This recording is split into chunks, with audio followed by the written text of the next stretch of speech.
Hello, my name is Katy Groves, and I am a survivor of the child snuff industry. This video is about my experience growing up in a child snuff ring known as Uncle Sam's Snuff Factory. This ring was located in Central Texas.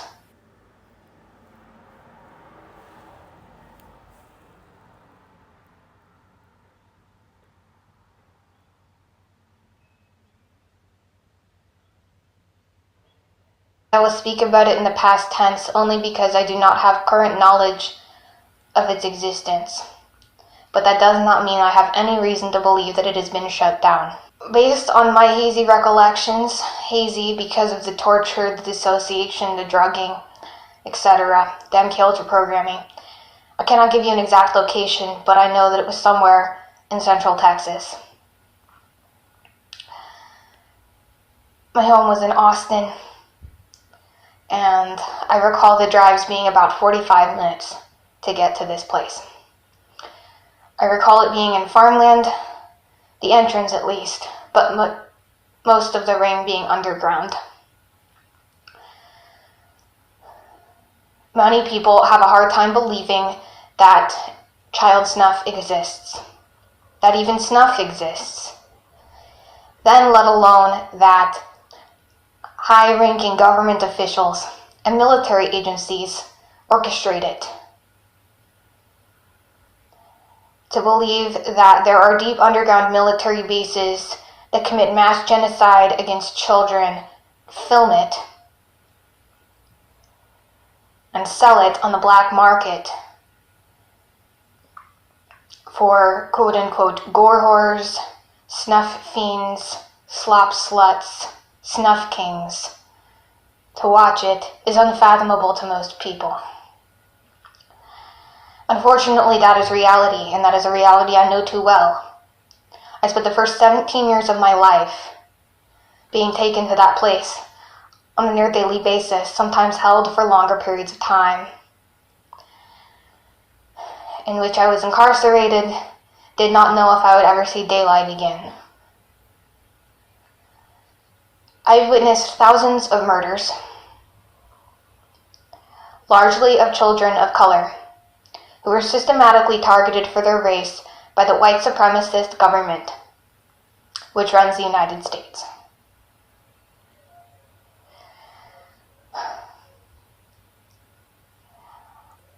They called it Uncle Sam's Snuff Factory as a private joke,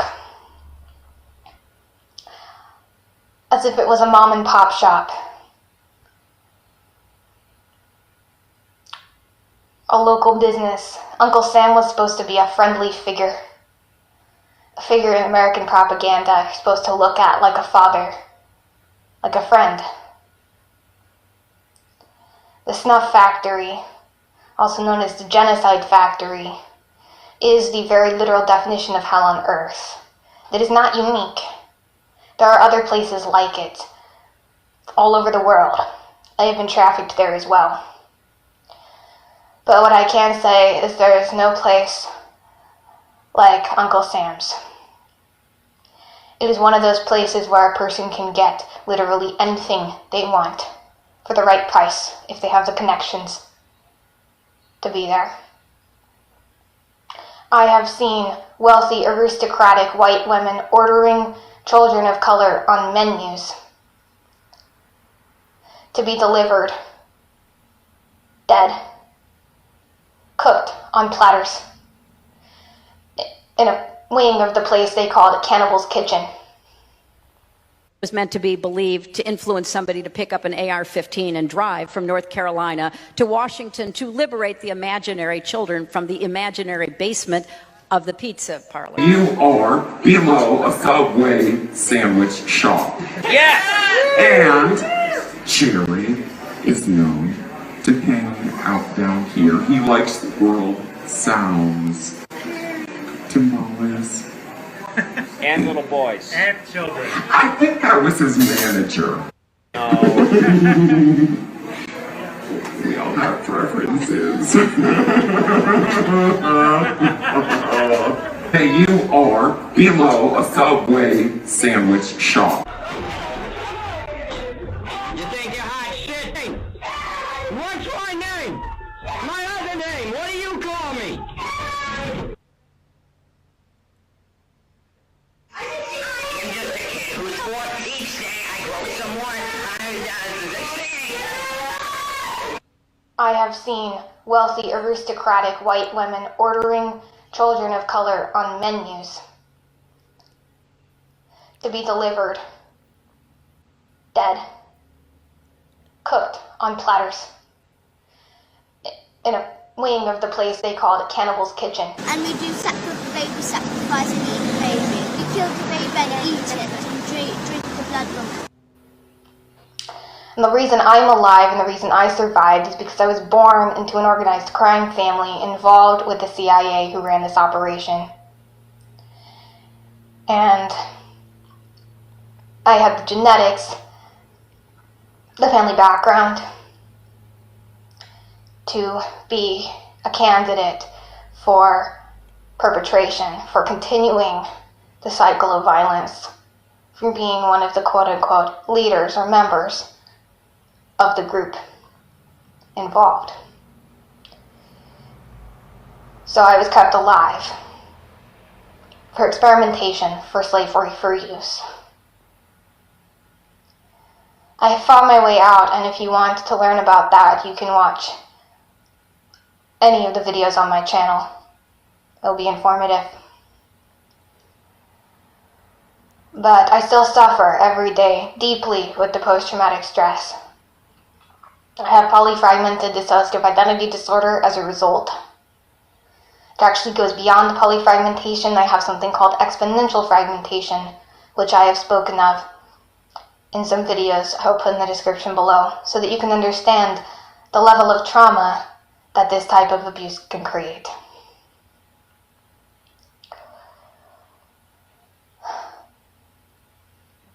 I weep for my brothers and sisters in this place. The ones who are undoubtedly still alive and suffering there. I weep for the dead, but death is a merciful option in a place like that. No, that does not mean that I am not grateful for my survival, but grateful is a hard word to use in the circumstance. How does one feel gratitude when they have witnessed such carnage? Because we're not just talking about death, we're talking about the worst possible ways to die. Children being boiled alive in shit and piss that predators paid to donate into iron tubes. We're talking about children cut apart, fed to other children for people's sexual gratification. And most don't want to look at it, and I do not blame you. I do not blame the survivors of this abuse who stay dissociated, who remain used and enslaved because they cannot look either, because they cannot come to terms with their experiences. And I do not blame the general public who will not look. But this is reality. And all I ask of those who watch this is that you remember that while it may be excruciatingly painful for you to look at this reality, to think about this being possible, there are children. I ask you to remember and acknowledge that there are children who are surviving it every day. There are children enduring this, dying in this, and surviving this, who have to carry that pain all alone. And if they can do that, maybe you can muster the strength, if you have it, to look, to think about it just enough to get involved in some way to stop the madness. And no, I do not expect you to find this place, to find these underground trafficking rings, bust down the doors, and rescue these kids. I doubt if that will ever happen before World War III comes or some epidemic and wipes us all out, while the people who perpetrate this remain alive in their underground worlds, and so on and so forth. Don't even want to go into the whole NWO thing right now. No, I don't expect that from you. I don't expect you to stop this in that way. But there are people fighting human trafficking. There are people who need voices. And at the very least, I encourage you to extend your support in some way to those who have survived, even if you cannot help those who are lost. I don't know how to help those who are lost. But there are people like me, and no, I'm not asking for myself, but for everyone.